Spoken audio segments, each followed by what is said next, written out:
Welcome to the Jerry Graves channel. The channel talks about narcissism and everything in between. I want to go ahead and jump straight into the topic. When you're dealing with a narcissist, get into the habit of listening closely to anything that they say.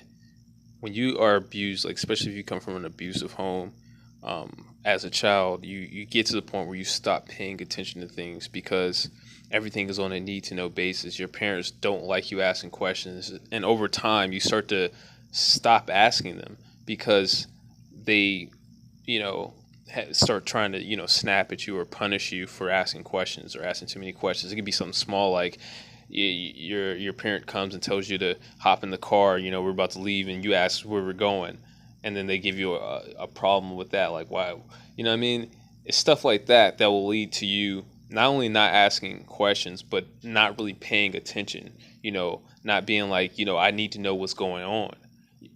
So what ends up happening is a lot of narcissists, they will tell you, and they'll use that because they want to get to the point where they could just drop a seed on you of what they're about to do. So they end up having you kind of accept it, or accept it by ignoring it, by not saying and stopping it at the door. That's kind of how a pedophile would operate. But this can happen even as you age, or as an adult. People kind of they're testing your limits and seeing what you will ignore, and just kind of doing things like that. They try to take advantage of you in that type of way. So you don't really want to ignore anything, um, at all, to a degree where even the smallest things that are said, you pay attention to.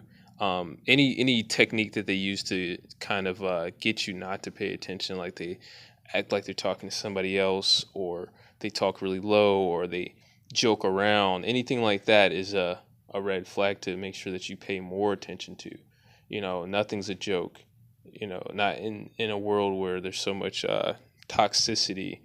Everything needs to be kind of taken seriously until, like, that person is somebody who's somewhat trustworthy, I guess. I don't believe in the word trustworthy, by the way. But so with that being said, there's other things other than just somebody spreading seeds or trying to plant an idea. There's people that they do little things ahead of time, and a really good example is somebody who gangs up on other people. They're that type of person. Like, they like to gang up on people. Usually you'll hear that. I'm talking about the first day, the first couple of minutes that you're in there. They'll be saying little things to take up for someone else. They might say it as a joke, ha ha ha. A good example of that is if you were to say something about somebody's pants, and then another person from across the room will say, "Well, why are you worried about his pants?" or something like that, as a joke. But really, it's like, why are you even in my conversation? You know what I'm saying? And another thing is that person saying it low to where you can't really pick it up because you're in a conversation with the person that you were originally talking to, but you hear it kind of in the background or something like that. Now, that sounds like a smart comment. It's depending on how it's said. Like, they can say it in a way where it sounds like there's no harm, no foul. Especially like if you haven't done anything, there's no bad blood between the two of you, so you might take it as an innocent thing, but it's not. Or if you ask somebody something about, like, your job, like, do you know how to do such and such, and then you hear somebody in the back, do you know how to do such and such, or something like that. Now, if they were doing this back to back to back, like how I just explained it, it would be very obvious. But if all it takes is one time, throughout the whole day, they might do it once the whole week. But that's something that you take a mental note of, that even in a playful way, or in a way that they didn't, not in your face, or saying it really low, you know, they say it underneath their breath or something like that, even in a playful way, you still take that into consideration, that, okay, this person might potentially be the type of person who will gang up on All me. right, so It can be, all right. That's what I'm talking about here. I'm talking about, you pay attention to everything. Everything counts. don't really take anything as a joke.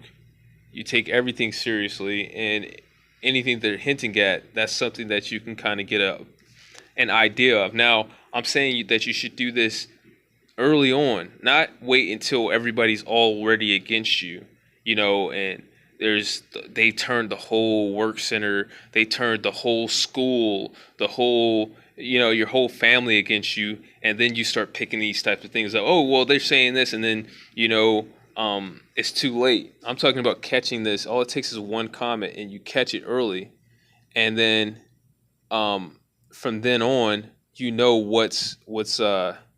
what it is. You have time to prepare. You have time to understand. And another thing I noticed about people ganging up is if you do get into like even a small disagreement, not even a complete argument, I noticed that.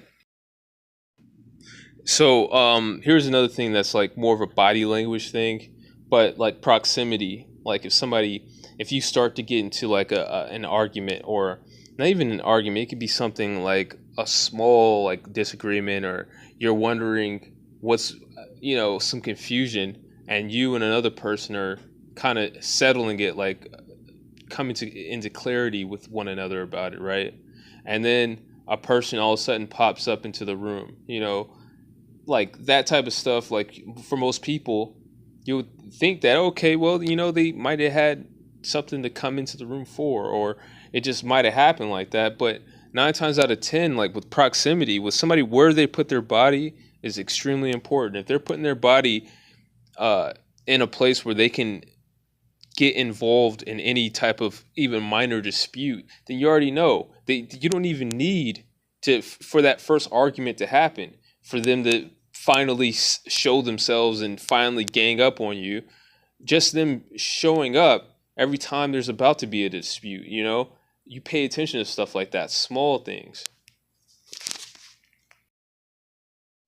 And the reason why you do this is because you need time.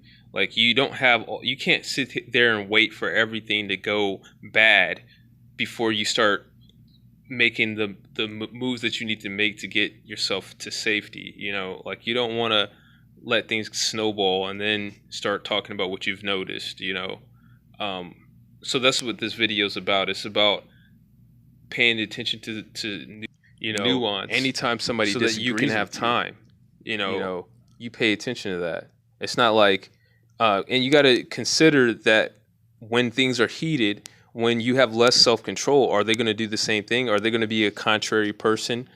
You don't wait for those moments to happen and then everything goes out of control. You have no plan. But that's all I got for this video. Thanks for watching. Peace.